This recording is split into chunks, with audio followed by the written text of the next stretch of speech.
On a le sentiment qu'en à peine 2 mois, alors que ils ne sont pas encore totalement correctement installés, je rappelle que le couvre-feu est encore en vigueur aujourd'hui au Gabon, 2 mois plus tard.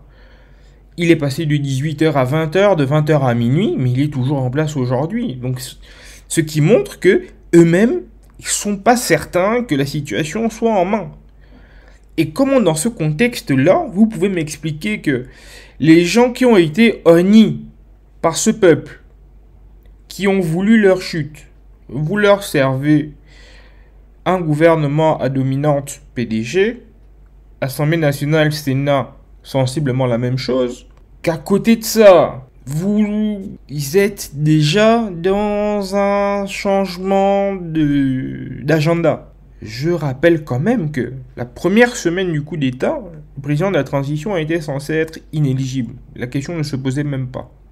La charte est sortie, donc non seulement il a prêté serment sur un document que personne n'a pu consulter au préalable, elle est sortie après coup et avec un nombre de coquilles sans commune mesure. Et déjà, on se rend compte dans la charte que le sort de tout le monde est prévu. Premier ministre, ministres, membres des bureaux des assemblées, qui sont donc inéligibles. Mais le président de la transition, il y a un flou artistique qui demeure. Deuxième semaine, on reçoit Jeune Afrique, interview. On dit à Jeune Afrique que mais non, moi je ne vais pas être décisionnaire dans la réforme des institutions qui seront faites. Ce sera le gouvernement et l'Assemblée. Donc ils ont fait un coup d'État pour cela et cette question importante, ils ne vont absolument pas influer dessus. C'est pas sérieux. C'est clairement pas sérieux. Et mais on peut se poser la question et on peut se dire que dans le Gabon qu'on appelle de nos voeux, ça on ne veut plus voir ça. Ça n'a pas sa place chez nous. On ne veut plus de Gabonais qui ne savent que jouer ce rôle de danseur pour son chef plutôt que pour un citoyen qui n'a pas besoin de ça. Pas besoin de se déplacer un dimanche pour venir t'accueillir. Si tu as besoin de quelqu'un pour t'accueillir, ta femme et tes enfants peuvent venir te récupérer à l'aéroport. Mais tu ne vas pas convoquer des gens pour venir t'acclamer. Encore, tu vas te déplacer, tu vas visiter, je sais pas, un chantier et que spontanément il y a des badauds qui viennent te saluer. Ok, mais là, comme ça, de manière organisée, ça inquiète. Ça inquiète.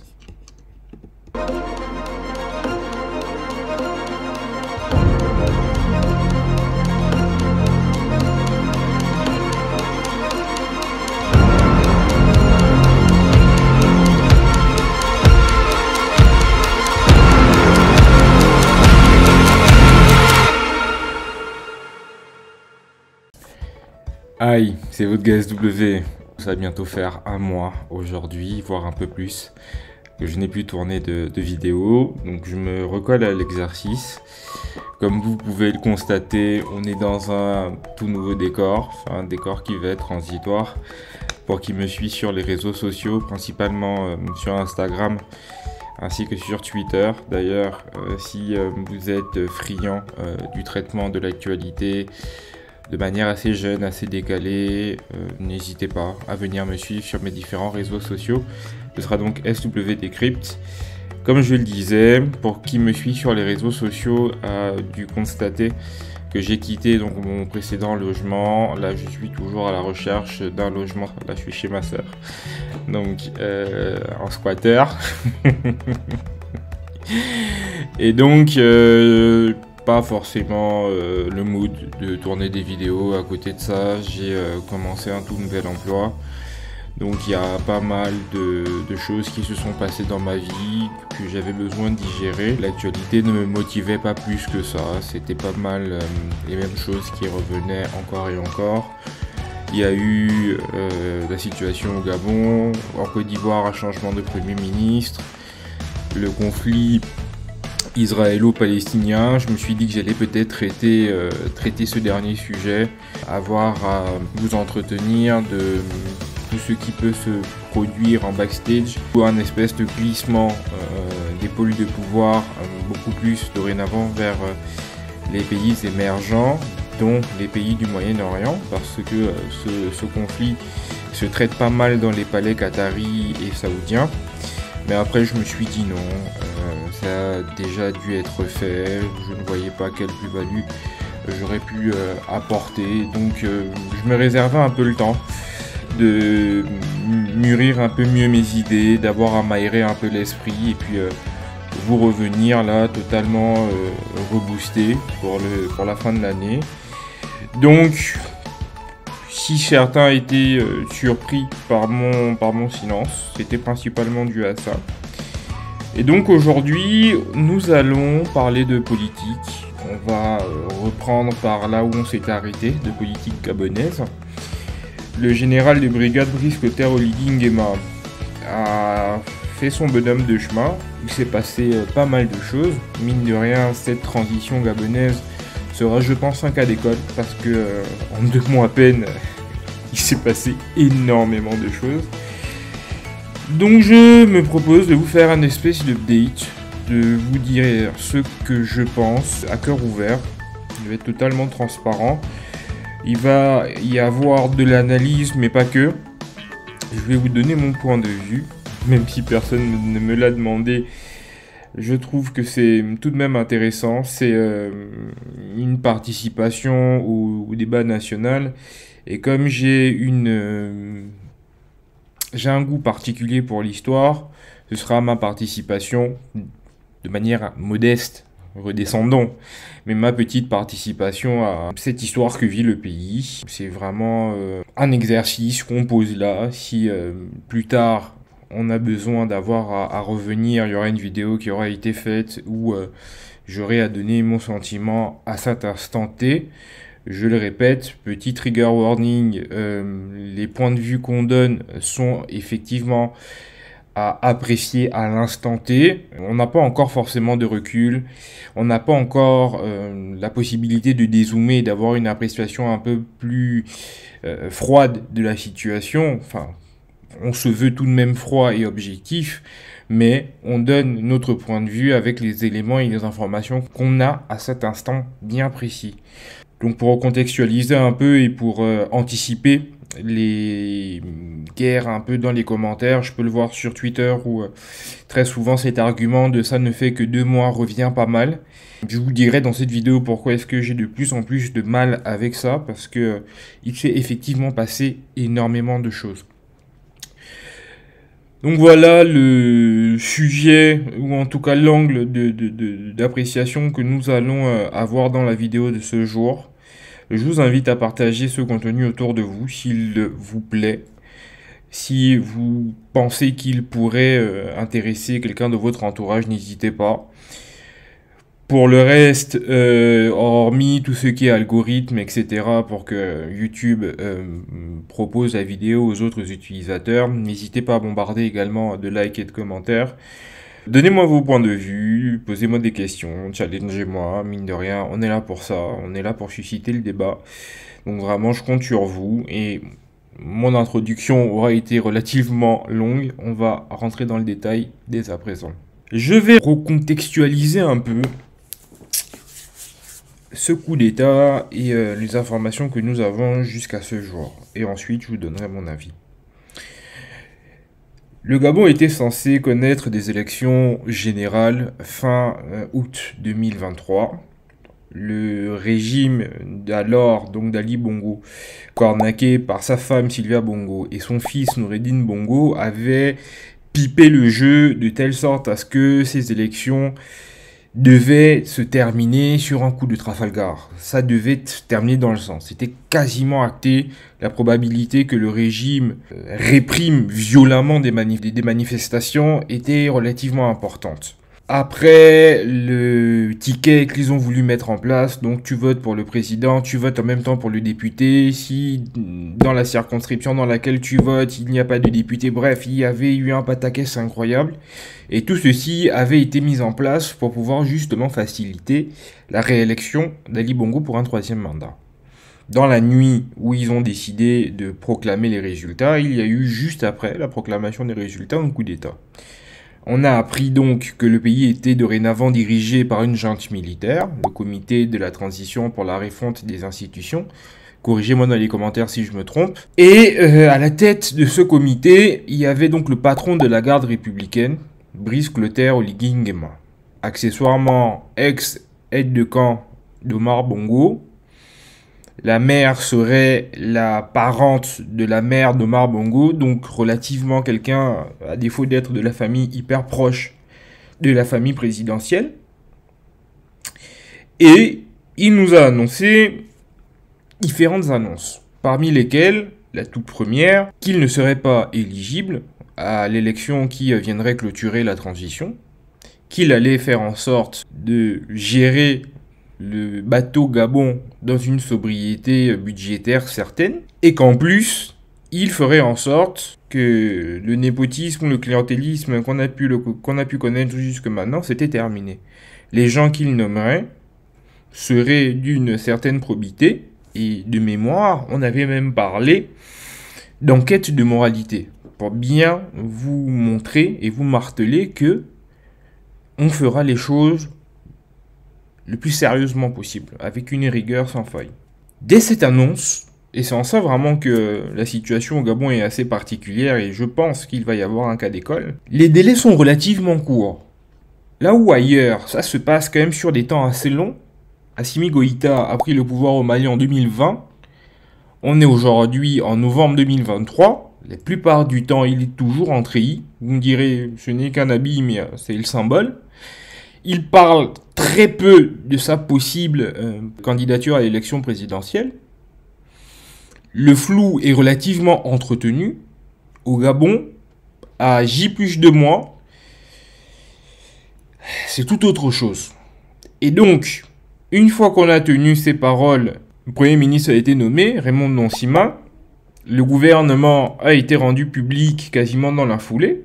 Et dès la composition du gouvernement, beaucoup ont été étonnés de voir des Charles Mba, des Marcel Abeke, qui ont été des personnalités centrales à l'époque de Omar Bongo. Marcel Abeke pour avoir été le patron de Comilog, qui est une société minière très puissante au Gabon. Charles Mba, ancien ministre délégué aux finances.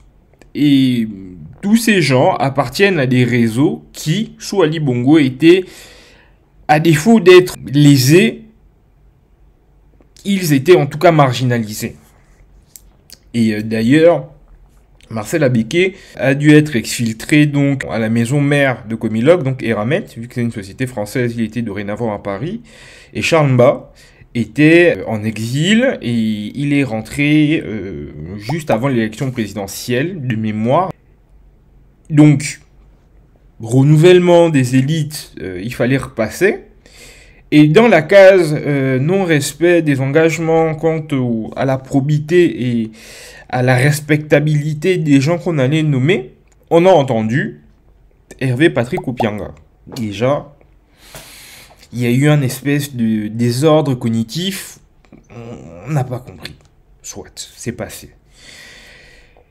On a annoncé une flopée de nominations dans l'administration. Et aussi bien qu'a été nommé des gens valeureux, aussi bien le népotisme ou le clientélisme qu'on devait normalement ne pas reproduire, on a été surpris de constater qu'il fallait repasser pour cette probité qu'on appelait Urbi et Orbi. Les deux frères du général Oligui ont été nommés dans l'administration à des postes relativement stratégiques.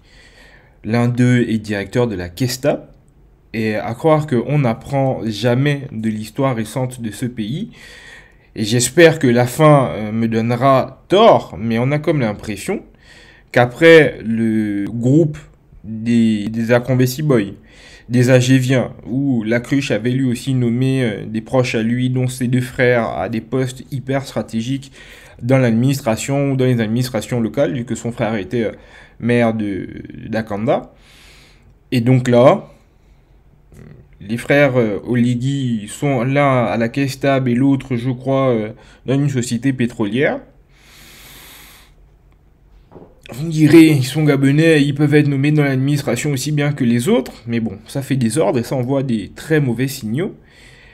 Des familles entières ont vu des dizaines de personnes être nommées dans le même conseil des ministres. En disant ça, je pense principalement à la famille Abouna, par exemple. Nina Abouna, qui donc était patronne d'une agence de la promotion des investissements. D'ailleurs, elle a même été nommée à la primature conseiller chef de département promotion de l'investissement. Et donc, moi, je la connaissais parce qu'elle avait fait un son de campagne à l'ère du PDG. Je vais d'ailleurs même vous passer un petit passage. Les lecteurs du troisième ont déjà choisi. Les militants du troisième ont déjà choisi. Amasoko c'est confirmé, déjà décidé. Les 17 étoiles du PDG sont déjà validées dans les urnes. Quand Nina est là, Gina Abouna est là. J'ai choisi les gars à dire. Gina Abouna est là. Première des étoiles. Gina Abouna est là. Avec ses colistiers. Gina Abouna est là. Et donc, sous le magistère de Brice Clotaire Oligui Nguema, on a constaté plusieurs membres de cette famille nommés dans le même conseil des ministres. Et à défaut de faire la part belle à ces deux pôles ethniques, donc le pôle du sud-est, une partie Otogoué, une partie Ogoué-Lolo, et le pôle du nord, donc principalement les gens de Yem, du Walentem, on a comme l'impression que la part belle leur est faite. Pour quelle raison, je ne sais pas. Surtout que personne n'avait exigé au président de la transition qu'il vienne faire toutes les promesses, ou en tout cas les vœux qu'il a professés, et ne pas avoir à les honorer aussi vite. Parce que là, vous me direz, on est au Gabon, les réalités sous notre pic sont différentes, et que ce genre de choses, ce n'est pas grave. Il peut bien nommer des gens à lui. D'ailleurs, ce serait peut-être même un gage de loyauté. Il faut aller vite. Donc on met les gens qu'on connaît et en qui on a confiance aux bons endroits. Mais je le répète, on a déjà fait ça. Et déjà, ça n'a pas fonctionné. Les lacruches à tous les postes de responsabilité là, zéro. Les gens de la Young Team avec Noureddine Bongokemi, tous ses amis à tous les postes stratégiques de l'État comme du parti, zéro aussi. Donc venir reproduire ces mêmes choses, je ne comprends pas. Sincèrement, je ne comprends pas. Après la nomination au Conseil des ministres qui nous a plus qu'interpellés, à côté de ça, petite mention spéciale pour la nomination de Jean-Gaspard Ntoutoumani, par exemple, qui est un opposant qui a très longtemps milité à l'Union nationale et qui a même d'ailleurs payé le lourd tribut, parce que depuis l'avènement d'Ali Bongo en 2009, il était quasiment banni de la fonction publique. Il a été dans le sillage d'André Maubam. Et il a passé quasiment une décennie pas très drôle. Et donc son expertise et sa grande qualité ont été honorées par cette nomination. Cette nomination dans la haute administration lui permettra donc non seulement d'être au fait des dossiers, de pouvoir montrer sa relative technicité, surtout vu que les membres du gouvernement sont inéligibles, en étant directeur général de la dette, il a quasiment toutes les cartes en main s'il souhaitait avoir un avenir présidentiel, par exemple. Contrairement à d'autres qui vont être contraints par ces postes au gouvernement qu'ils ont acceptés. Une fois qu'on a parlé un peu des postes de l'administration, l'opinion a été vent debout à l'annonce de la composition de l'Assemblée nationale et du Sénat. À savoir que Lorsque le président de la transition fait le coup d'État et promulgue une charte, il faisait état donc d'un parlement bicaméral où l'Assemblée nationale devait être composée à hauteur de 70 membres, je pense, et le Sénat 50. Jean-François Lungu est la présidente du Sénat, l'ancienne présidente de l'Union nationale Paulette Misambo, sont allés voir le président de la transition pour réclamer un peu plus de parlementaires. Donc ils ont fait une révision express de la charte et on est passé à l'Assemblée nationale de 70 à 96 ou 97, quelque chose de sensiblement par là. Et au Sénat, de 50 à 65. En contrepartie, ils ont annoncé la baisse des salaires et des émoluments versés pour les députés et les sénateurs. Donc ceux qui ont forcé pour être députés, s'ils souhaitaient faire fortune, bon, quoi que vous me direz, un député gabonais ne gagne pas des centaines et des millions. Mais bref, donc l'opinion a été relativement interpellée à l'annonce de la composition de ces deux chambres, parce que la part belle a été faite à l'ex-parti au pouvoir, le Parti démocratique gabonais. Et ce mélange de genres a commencé à interpeller. Moi, depuis quasiment le départ de ce coup d'État, il y a quelque chose qui ne me rassure pas. Et plus les semaines passent, plus j'ai ce sentiment chevillé au corps de me dire ça sonne creux, ça sonne faux et ça sonne dangereux. Vous avez cette capacité à faire un espèce de en même temps macronien. On va toujours produire le fait d'avoir des faire-valoir, c'est comme ça que je vais dire ça, pour justifier le besoin qu'on ait eu de ramener de l'ancien régime aux affaires. Je m'explique.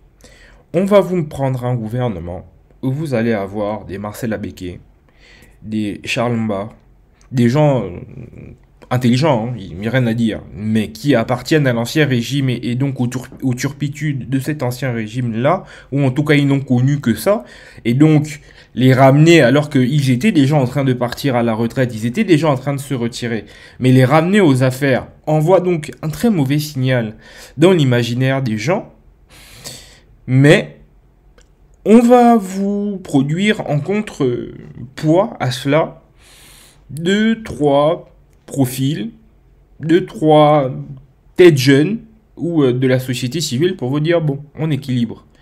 Le seul problème, c'est qu'à l'Assemblée nationale comme au Sénat, il y a eu ce sentiment de déséquilibre notoire. Parce que, même si on vient vous dire que vous faites l'addition du nombre de députés opposition, du nombre de députés société civile, ils sont eux tous, lorsqu'on compte comme ça, ils sont plus importants que le nombre de PDG à l'Assemblée. Oui, c'est vrai. Mais le PDG est à lui tout seul la force la plus importante de l'Assemblée nationale. On a envie de ne pas totalement rompre avec eux. Et moi, mon avis, c'est qu'on va peut-être avoir besoin de la machine PDG, ou en tout cas de ses cadres, pour pouvoir donc non seulement se permettre une transition relativement apaisée, mais surtout, si on doit se présenter à l'élection présidentielle qui clôturera la transition, le fait de les avoir correctement traités, que ce soit au gouvernement, que ce soit dans les deux chambres, feront qu'ils mouilleront le maillot pour vous. Et le seul problème, c'est qu'en faisant des calculs politiciens comme cela, on se détourne de la priorité des priorités. Remettre ce pays relativement à flot. Vous allez me dire, ils font les deux en même temps. On ne peut pas poursuivre deux lièvres en même temps. Et on ne peut pas tout faire en même temps. C'est pas possible. Surtout que quand vous êtes venu avec un check diagnostic de la situation et que vous avez mis à côté de cela des solutions, des sérums pour réparer tout ce qui avait été détruit, il y a déjà fort à faire. Et le sentiment qu'on a encore aujourd'hui, c'est que la composition des institutions, la manière dont elle a été faite, et le fait que le président de la transition donne le sentiment d'être déjà en campagne, fait que on a du mal à vivre cette transition de manière apaisée et de manière rassurée. Parce qu'on se dit qu'il va toujours y avoir peut-être devant une embuscade, quelque chose, si on n'est pas concentré, on risque d'être surpris. Parce qu'on n'a pas le sentiment que ce soit totalement désintéressé. On n'a pas le sentiment qu'on vient pour faire réellement un don de soi à la nation gabonaise. Je vais peut-être un peu loin dans mon propos ou dans ma lecture des événements. Je le répète, on a le sentiment qu'en à peine 2 mois, alors que ils ne sont pas encore totalement correctement installés, je rappelle que le couvre-feu est encore en vigueur aujourd'hui au Gabon, 2 mois plus tard. Il est passé de 18h à 20h, de 20h à minuit, mais il est toujours en place aujourd'hui. Donc, ce qui montre que eux-mêmes, ils sont pas certains que la situation soit en main. Et comment dans ce contexte-là, vous pouvez m'expliquer que les gens qui ont été honnis par ce peuple, qui ont voulu leur chute, vous leur servez un gouvernement à dominante PDG, Assemblée nationale, Sénat, sensiblement la même chose, qu'à côté de ça, vous êtes déjà dans un changement d'agenda. Je rappelle quand même que la première semaine du coup d'État, le président de la transition a été censé être inéligible. La question ne se posait même pas. La charte est sortie, donc non seulement il a prêté serment sur un document que personne n'a pu consulter au préalable, elle est sortie après coup et avec un nombre de coquilles sans commune mesure. Et déjà, on se rend compte dans la charte que le sort de tout le monde est prévu. Premier ministre, ministres, membres des bureaux, des assemblées, qui sont donc inéligibles. Mais le président de la transition, il y a un flou artistique qui demeure. Deuxième semaine, on reçoit Jeune Afrique, interview. On dit à Jeune Afrique que mais non, moi je ne vais pas être décisionnaire dans la réforme des institutions qui seront faites. Ce sera le gouvernement et l'Assemblée. Donc ils ont fait un coup d'État pour cela et cette question importante, ils ne vont absolument pas influer dessus. C'est pas sérieux. C'est clairement pas sérieux. Et de venir le produire comme argument pour dire que, vu que je n'aurai rien à gérer dans la refonte des institutions, moi je peux être éligible. Rien que ça déjà, moi j'étais en toupie. Je me suis dit c'est pas possible. Un officier ne peut pas se dédire aussi vite. Ça n'a pas de sens. Ça n'a absolument aucun sens. Vous voyez qu'aujourd'hui, on a même troqué le treillis pour le costume. Vous allez me dire, SW, tu es un peu trop dans le symbolisme. Mais dans l'histoire, tous les militaires putschistes qui sont arrivés au pouvoir par les armes et qui ont enlevé leur treillis pour mettre un costume, tous se sont présentés à l'élection et Compaoré au Burkina, Robert Guéhi en Côte d'Ivoire, Gnassingbé Yadema au Togo, Sékou Touré, vous me direz, là-bas c'était pas le costume, c'était le boubou. Des exemples comme ça, j'en ai plein. Et qu'en plus de porter donc la tenue civile au bout de 2 mois, on met même en place des... J'allais dire campagne médiatique, mais non. C'est de la propagande. Et la question de... Comment vous pouvez m'expliquer que la mécanique, la machine propagandiste du PDG, qui est Gabon Télévision, donc la chaîne nationale, se soit mis au service de l'Iguingema à une vitesse grand V, me laisse pantois. Et il n'a pas mis le haut là. Il ne leur a pas dit « Arrêtez-moi ça ». On n'a pas besoin de tomber dans... cette limite des griots qui vantent les attraits physiques et les éloges de son maître. Et pour illustrer mon propos, on va regarder son retour de Brazzaville, où quand même, les communicants du palais ont appelé les populations à venir l'accueillir. Ça fait ancien régime. C'est le PDG qui faisait ce genre de choses-là. C'est le PDG pour pouvoir prétendre à l'international d'avoir le soutien de son peuple, financé même pour cela. Je n'irai pas dire qu'ils ont financé pour ça, mais on peut se poser la question et on peut se dire que dans le Gabon qu'on appelle de nos voeux, ça on ne veut plus voir ça. Ça n'a pas sa place chez nous. On ne veut plus de Gabonais qui ne savent que jouer ce rôle de danseur pour son chef, plutôt que pour un citoyen qui n'a pas besoin de ça. Pas besoin de se déplacer un dimanche pour venir t'accueillir.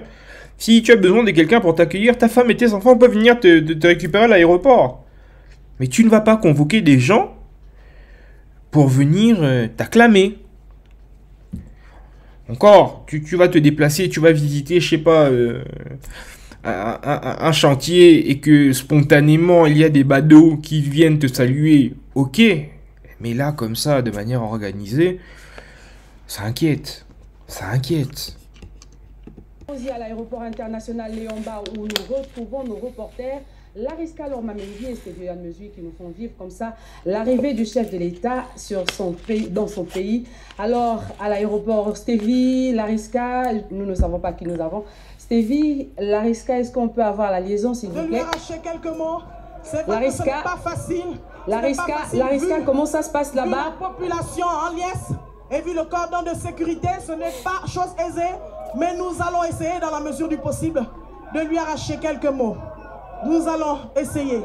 Nous allons essayer. Nous allons essayer. Vous pouvez le voir.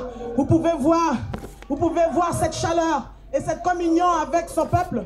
Vous pouvez voir cette harmonie, cet amour partagé entre le peuple et le président de la transition. Vous pouvez le constater. La population en effervescence. En effervescence. Il y a longtemps que le peuple gabonais voulait vivre ces moments. Il y a longtemps. Il y a longtemps. La population est en effervescence. La population est en effervescence.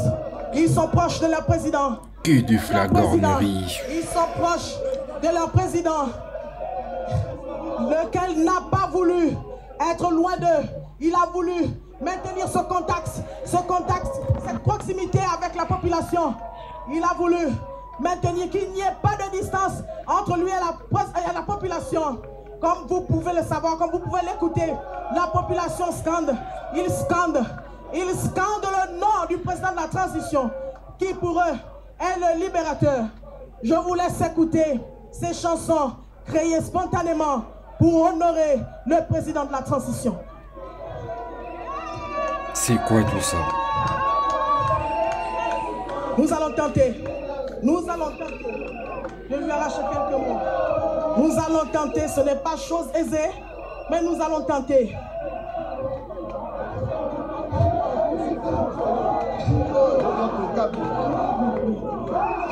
Nous allons tenter, ce n'est pas chose aisée. Ce n'est pas chose aisée, mais nous allons tenter. Nous allons tenter. Nous allons tenter. Ce n'est pas chose aisée, mais nous allons tenter. La population est là. Ils sont là depuis midi, sans se fatiguer. Ils sont là pour honorer leurs frères, leurs fils, pour honorer celui qui pour eux incarne aujourd'hui l'espoir, celui qui aujourd'hui incarne l'espoir du peuple gabonais. Ils sont venus honorer.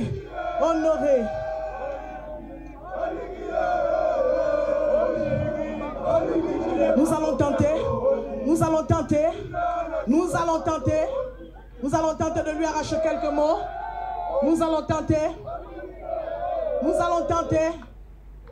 tenter de lui arracher quelques mots.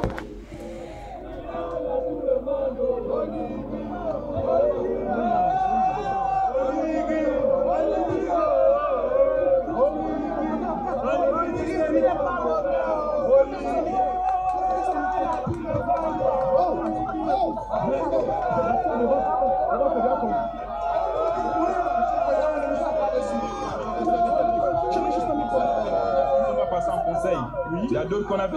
Monsieur le Président, c'était un sommet où vous avez été ovationné. Maintenant, vous voyez ça, venir vous accueillir.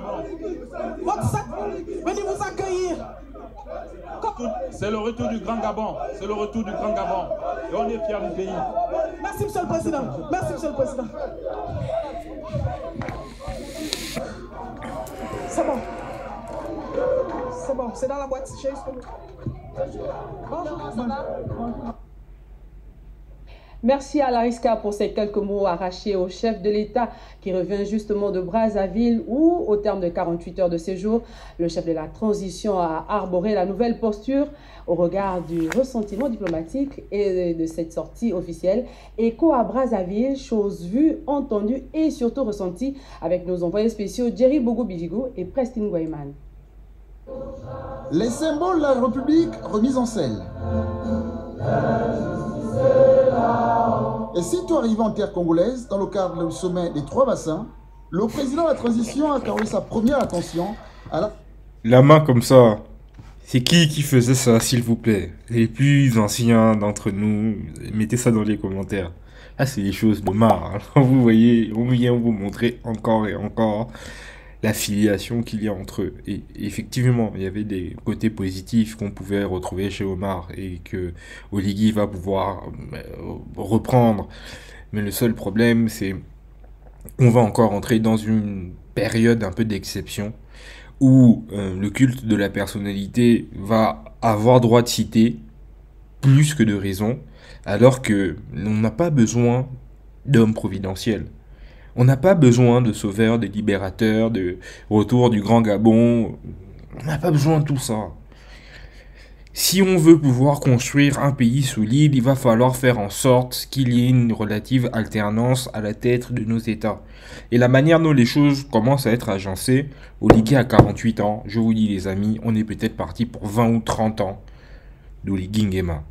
Et c'est pas parce que il va venir vous mettre une route, qu'il va venir faire en sorte qu'il y ait dorénavant l'eau au PK5 ou à Tchibanga, qu'il doit rester là 30 ans. Ce genre de choses, quand ça commence, ça va bien aller au début, et ensuite sur la durée, ça va s'essouffler. Et si on a déjà pris énormément de retard, 55 ans de retard avec les bongos, c'est pas pour tomber dans quelque chose qui soit à peu près équivalent, ou en fait, c'est le régime précédent qui s'est tout simplement rebrandé et qui a une nouvelle figure de proue. Et le seul problème, c'est qu'on ne construit pas un pays fort, solide, qui va pouvoir affronter toutes les bourrasques et les tempêtes sans problème. C'est, je pense, une fausse bonne idée d'avoir à partir dans quelque chose de ce type. Et ce qui ne me rassure pas d'autant plus, c'est de me rendre compte que jusque maintenant, sa gouvernance est totalement illisible. Peut-être qu'avec le temps, peut-être qu'à 1 an, à 18 mois, on aura une vue d'ensemble un peu plus précise. Mais de ce qu'on voit là, des débuts qu'on peut constater, on voit pas trop où ça va.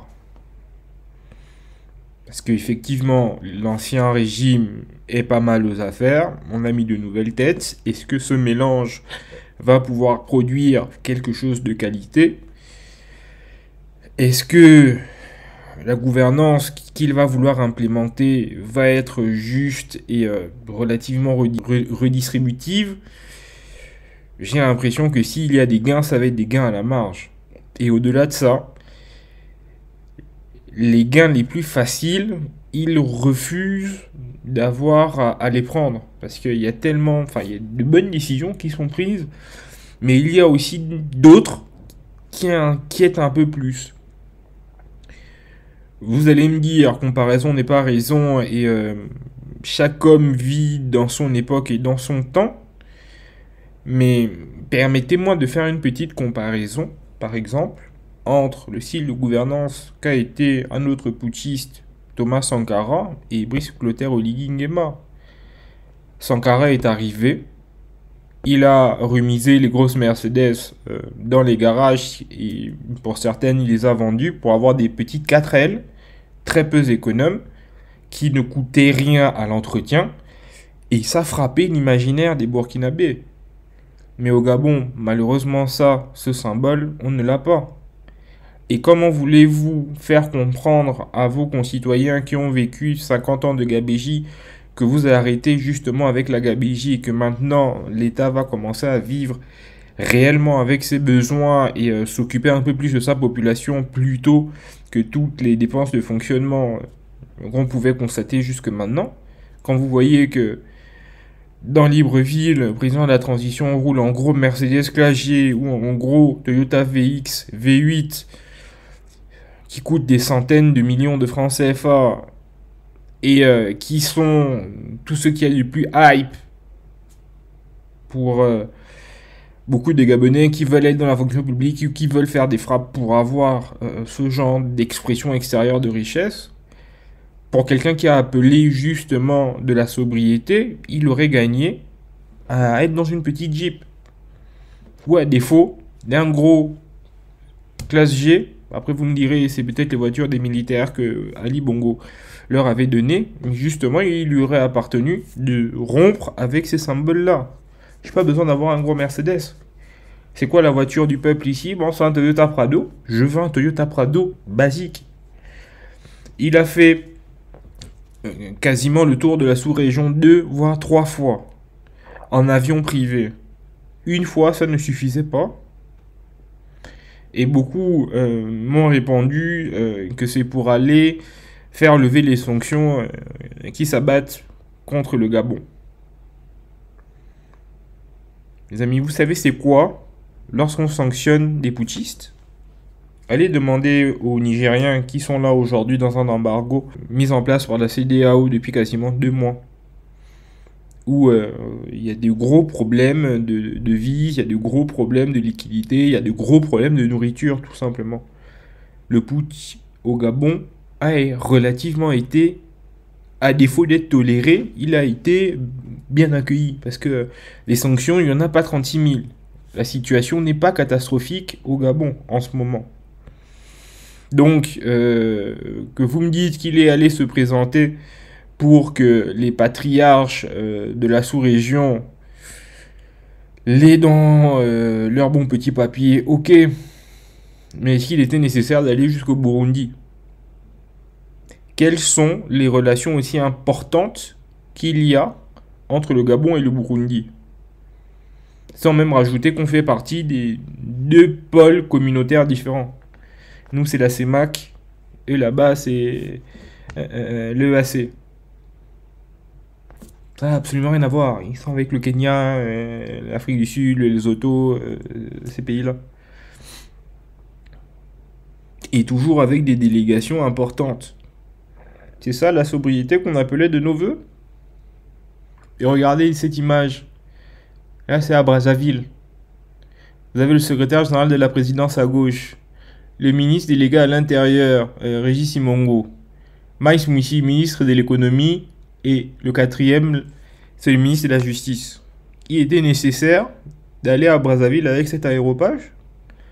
En sachant déjà que, pour Maïs Mouissi, il y a 2-3 semaines, on l'annonçait au Maroc, où il allait avec le Premier ministre en avion privé représenter le Gabon à un sommet du Fonds monétaire international et de la Banque mondiale. Toutes ces dépenses somptuaires là, est-ce que c'est nécessaire? Depuis que le Covid est arrivé, on sait qu'on peut maintenant participer à des événements en visioconférence. Il n'était pas plus impérieux de rester à Libreville ou d'en envoyer peut-être un, ou enfin je sais pas, mais de ramener un peu plus quand même de rationalité dans les dépenses qui sont faites.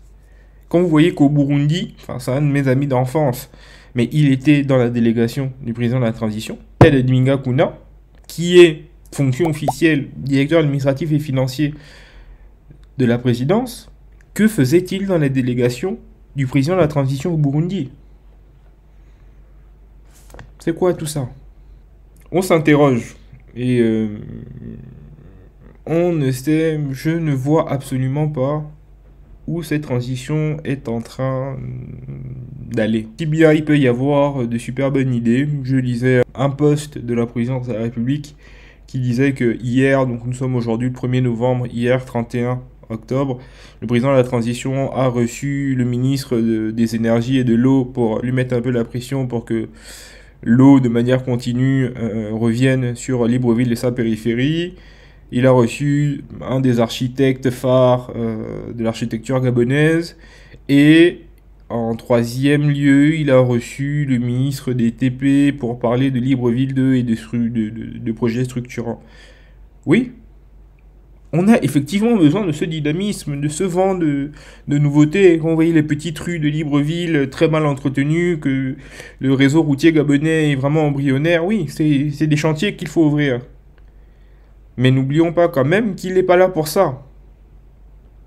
Ce putsch, s'il ne doit durer que 2 ans, ils ont déjà fort à faire que de se lancer également dans des projets d'infrastructure. Mais, moi je vous dis que si on communique dessus, c'est parce que justement, on veut commencer à avoir un bilan où on est déjà en campagne. Et donc c'est des promesses qu'on fait. Voilà les chantiers que je vais ouvrir. Et moi, vous allez les voir sortir de terre. Je le répète à nouveau. Oligui Nguema est un Gabonais et aussi bien que tous les Gabonais, il peut concourir à l'élection présidentielle. Mais, pour la morale, surtout quand il est venu dire lui-même qu'il allait être inéligible, et quand tu veux d'autant plus rentrer dans l'histoire, attends que le mandat de celui qui va être élu pour la première fois de manière démocratique finisse pour te présenter et te lancer en politique. Tu es encore dans les rangs de l'armée, il n'a pas encore démissionné de l'armée, que déjà il donne le sentiment d'être en campagne. Et je rajouterais que, à minima, ça va fausser les chances des uns et des autres. Parce que, de fait, il sera président sortant. Et même si vous me dites que du moment que les institutions qu'ils vont remettre en place soient transparentes et équitables, ça vous va. Mais vous pensez que là où Oligui a nommé quasiment Dieu le Père et tous ses apôtres, l'un d'entre eux, le président de la Cour constitutionnelle par exemple, ne veut pas lui faire de procès d'intention, ou la commission qui s'occupera des élections, celle qui va être nommée, vous pensez que l'un d'entre eux va avoir le courage de venir dire qu'Oligui a perdu? Je demande à voir hein, si réellement ça se produit et qu'il part sans problème, je dirais oui, grand monsieur. Mais pour le moment, la probabilité que ça arrive est plus que faible. Donc, vous l'aurez compris, je suis un peu partagé, voire au-delà d'être partagé, je suis un peu aigre. Surtout quand on voit que des anciennes pratiques qu'on ne voulait plus voir sont utilisées encore et encore pour pouvoir servir un espèce de storytelling du libérateur, bâtisseur, patriote que le Gabon attendait. J'aurais voulu qu'il y ait un peu moins de tout ça. Je trouve tout ça too much. Ils auraient d'abord dû s'inquiéter de l'urgence du moment. Ceux qui devaient normalement là, à 2 mois, concentrer toute leur attention. Et même si vous me dites que c'est des gens qui peuvent être très intelligents, qui peuvent faire plusieurs choses en même temps, tu ne peux pas travailler sérieusement en profondeur et en même temps être en campagne. C'est pas possible. Et le sentiment qu'on a, au-delà du costume relativement bien taillé qu'on arbore dorénavant, tu ne peux pas suivre 2 lièvres à la fois. C'est pas possible. Et au-delà des problèmes matériels, mais surtout l'électrochoc qui était nécessaire dans la tête et l'esprit des Gabonais. Le seul problème, c'est que bon, en faisant cette action totalement illisible, tu fais en sorte de perdre beaucoup de gens, et certains se disent que en fait rien n'a changé. Et ça, c'est le pire. C'est le pire qui puisse arriver. Que certains se disent rien n'a changé ou que le Gabon ne changera plus jamais. Donc voilà, c'était la petite vidéo que je souhaitais vous faire sur cette situation, sur la situation politique au Gabon. Vous donner mon sentiment, mon point de vue. N'hésitez pas à me challenger, à me dire ce que vous en pensez, si vous êtes d'accord avec moi ou pas. Et si vous ne l'êtes pas, justement, dites-le moi dans les commentaires. On échangera, on discutera ensemble dans cette fraternité, dans cette